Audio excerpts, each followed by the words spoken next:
فريست حق لو جرى diyaarad buu ku yimaadaa ma aan diri jirin anaga dadka yani sidaas uma dhigayna anaga the accusation maxkamad baad meesha sheekh ka furtay horta barasho wana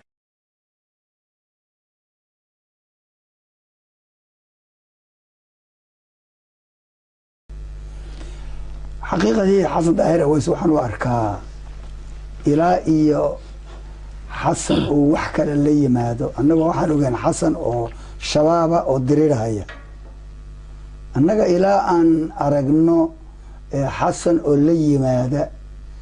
wixii uu ku jira wax ka duwan oo statement ah aniga xaggayga dambiilo ka yahay laakiin wuxuu dambiilo ku yahay dagaalad ku wada jiri jirteen adigii isagu muqdisho wad ku dagaalanteen dagaalo kale fara badan oo adiga laftaada ka qayb qaadatay baa jira marka hadii dagaal la galay dambiilo lagu noqonayo miyaan adiguba dambiilo ahayn ma ahan dagaalka aan galna ma ahan midka dadka shacbiga Soomaalida lagu xasuuqayo ma ahan marka laguma kombeer garayn karayo lama barbar dhigi karayo dagaaladii Soomaaliya ka soo dhacay 20 sano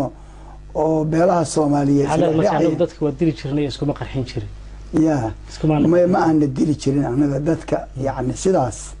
uma dhigayna anaga hali waxa jiray shir G8 ku ay ku qabanayeen wadankan aynu joogno North maxamed Ireland magaalada Belfast oo Xasan Sheekh Maxamuud lagu marti qaaday sida la sheegay oo isaga laftiisu ii sheegay maraan kula kulmay hotelka oo London uga soo degay haddana waxa muuqatay inaanu shirki ka qayb galin oo uu ka noqday interview aad ku bixisay Americana waxaad ku sheegtay in loogu diiday inuu xiriir la leeyahay qoryaha shabaabka wala arinta noo faahfaahay Abdikariino haddii aad waxa aad hibanaysaa ay tahay to put me on the spot adigay ku shaqadaada ay tahay waxa dhabta waxan ka ah inaad ogaatid aday professionally mas'uuliyadaada aniga shaqada la ima dirin dad badan oo ree khaatuma ah oo aan la sheekaystayba waxay ii sheegeen inay G11 ku ay siyaasadahan uga faa'iideysanayaan khaatumo oo aanay gudaha inay tagaan oo ay shaqo qabtaan oo ay maamulka dhismihiisa ka qayb qaataan oo ay sidii ay ahayd wax u fuliyaan rabin arinta wax ku dar the accusation maxkamad baad meesha sheekh ka furtay horta barasho wana qolkan aynu ku jirno waxaan nagula jiraa nin dawladda Uganda ka socda oo ciidamada AMISOM kamida maadaama aad tahay mas'uul Soomaaliyeed oo hay hawl qaran aanan ognahay adduunyadu sida ay sirta iyo u kala qarsato waxaana la ii sheegay madaxweynaha laftiisa in xafiiskiisa oo laba nin oo Ugandaysa ay waardiyaashiis ka mid yihiin Soomaaliya haboonaateen aan og nabadgelyo darrada wadanka ka jirta iyo aamin darrada lafteeda in raggan ajnabiga ah ilaaladoodu ay dibadda ku ekaato oo gudaha rag Soomaaliya reerkaaga waxa ahaadaanay ay kugula jiraan dadkan waxay qaabilseen amnigaas xagga waxa uu heshiis ay dawladda la gashay hal dumarka inta joogan adiga oo kale markaad joogto way qalabkan u joogaysa ay soo imaanayaan laakiin inta kale banaanka jooga gudaha kuma jira laakiin markay qalabayntan waxaan ay yimaadaan gudaha shaqada security may hawsha ay hayaan miyaan qof Soomaali qaban karin karaa laakiin hadda ilaa hadda eega hadda haystay waxaan rabaa inaan magaalada Muqdisho waan tagay waxay ahayd waliba markii mooshinka ay xildhibaanadu keeneen mudaharaad baa ka dhacay magaalada waraysi aan mar dhexdaas la yeeshay Cali Khaliif Galeer wuxuu ii sheegay iyagoo 120 xildhibaan ah inay maalin damceen inay meel ku qadeeyaan oo madaxtooyadu u diiday inay isarkaan oo maqaaxidii laga xirtay mudaharaadkii aan joogay oo aan marxaatiga ka ahaana waxaa ku arkay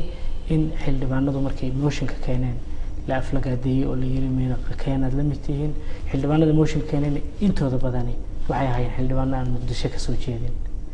marka bal arinta wax ka dheh maxaa ma dhankii in dawladda ay diiday mise horta wixii xildhibaan ah dawladdu marnaba ma istaajin meel lagu kulmo mana istaajiso mana istaajinayso intaas eedeen wax ka jirto ma aha idaacadaha aad sheegtay waa idaacado local ah oo magaalada Muqdisho laga leeyahay xildhibaanada 120 ka Cali sheegay iyo kuwii lagu mudaharaaday oo mooshinka keenay ma ahan xildhibaano magaalada degan marka waxaan rabaa inaan ku weydiiyo xildhibaan aan magaalada deganeen ma arag ani magaalada degan magaalada ka yimid diyaarad buu ku yimaadaa maalin walba magaalada ka yimid ma aha waxaan rabaa inaan waxaad ogtahay in dood badani ka taagan tahay oo xitaa cabasho ay dastuurka uu ka keenay Farole Puntland in maaragtay laga saaray qodob ka hadlayay magaalada madaxda dood badan baa ka taagan magaaladan waa magaalo Soomaaliyeed dhiig iyo dhidid Soomaaliyeed bay qabtaa Muqdisho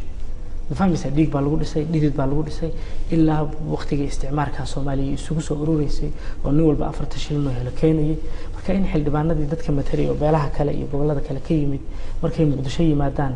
lagu handado oo ay shiri waayaan wax loo qaateen oo la aqbali kara ma tahay waxay ila tahay fariin kale aad u socotaa saan isleeyahay maalweyn bilow fidinaya oo dadka naga waalaya tabaka waan qaabanaaba way dadku waxay arkaan madaxweynaha wasiirka arrimaha dibadda gudoomiyaha xisbiga wadani